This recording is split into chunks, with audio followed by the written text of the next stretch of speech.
د تمامې زندګۍ د پریشانو او د حاجاتو پوره کولو دپاره یو بهترینه او اسانه وظیفه دا تاسو وکئ انشاءالله چې الله جل شانه به ورسره ستاسو حاجت پوره کړي او یو حاجت نه بلکې تمامې زندګۍ حاجات به الله جل شانه پوره کړي ځکه دا وظیفه ډیره زیاته انتهایی اسانه او ډیره زیاته طاقتوره ده ځکه چې دې کې د الله تعالی نوم دی البر دا د الله جل شانه نوم دی د دې معنی د ډیره زیات احسان کولو والا رب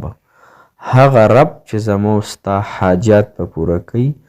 هغه رب چې مو تاسو د نش نشته کړو هغه رب چې مو تاسو له تمام نعمتونو زندگی را کړی دغه رب به زموږ ستاسو حاجات هم د خپل هغه دربار نه پوره کړي کم دربار او کمې خزانې چې ډکې دي لیکن ما تا ته د غوښتلو طریقه نه راځي راځئ نن درته چل ښیمه نن درته وظیفه دغه یوه ښیمه انشاءالله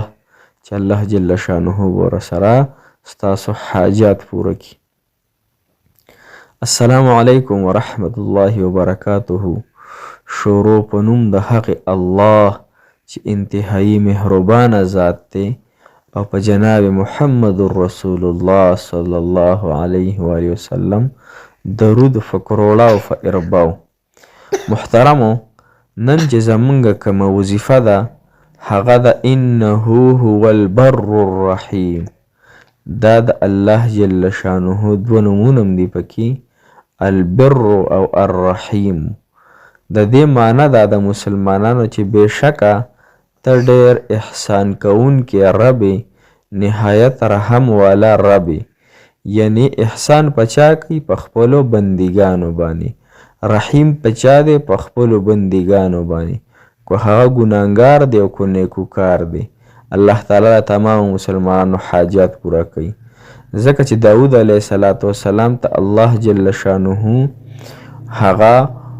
الله جل شانه ته عرض وکړ مالک الله یعنی الله جل شانه ته وفرمایل چې داوده کو چرتا ته پته ولګي چې زه د خپل ګناهګار بنده سره څومره محبت کوم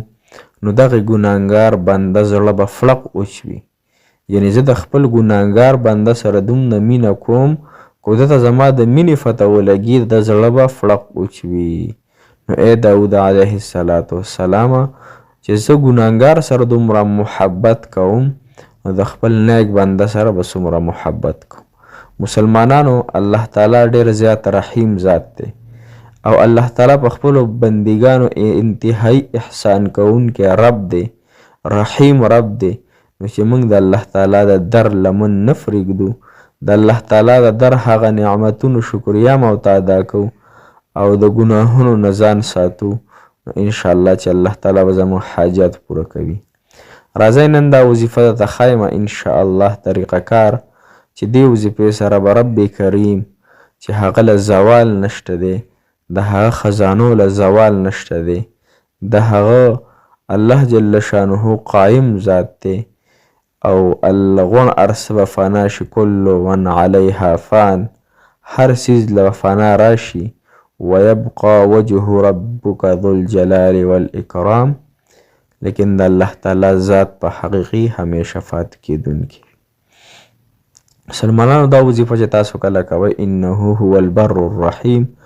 دې وظیفې نه مخکې تاسو 2 رکعاته صلات حاجت مونځ وکئ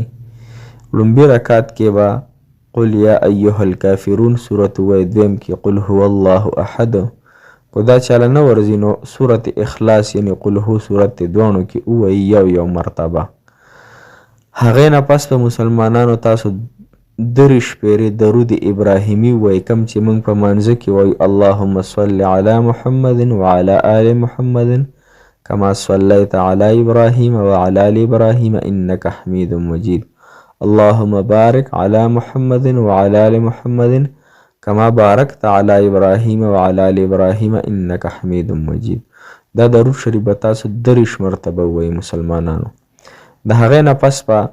تاسو دا وظیفه شروع کړئ انه هو البر الرحیم او دې سوچ او دې تصور سره چې الله ته احسان کوونکی ذات او رحیم ذات نو الله فما دا احسان وکړه چې زما دا حاجت پوره کړه. الله احسانات خو را باندې ډېر زیات کړي خو دا یو احسان را باندې بل وکړه چې دا حاجت مې پوره کړه. الله ته نهایت رحیم ذاتي رحمونه خو د ډېر را باندې کړي دي نعمتونه خو را باندې ډېر کړي خو الله دا یو رحم را باندې بل وکړه چې دا حاجت مې پوره کړه. دغه رنګې دې الفاظو د ترجمې سره د دې معنی سره به دا وظیفه تاسو 314 مرتبه ووایئ. د هغې نه پس په مسلمانانو تاسو 30 کرته درود ابراهیمي دوباره ووایئ. د هغې نه پس چې کله تاسو دعا غواړئ نو دعا کې به خامخا د سترګو نه اوښکې وایئ ځکه چې حدیث مبارکو کې راځي په 2 سترګو باندې الله تعالی د جهنم اور حرام کړی. یو هغه سترګه چې الله تعالی ته وجاړیږي د ګناهونو په وجه،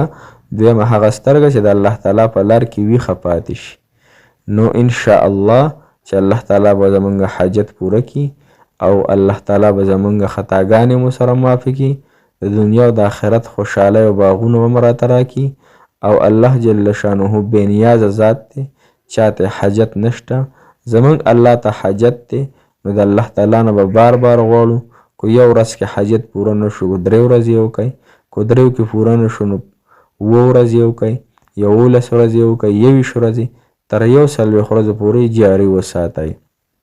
مسلمانانو دا وظیفه ان شاء الله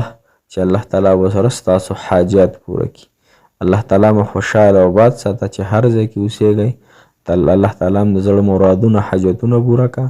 الله تعالی د ښکلې زندګي د عافیت د صحت او د ښکلې مرتبې زندگی نصیب کړي ټولو مؤمنانو مسلمانانو ته. السلام علیکم.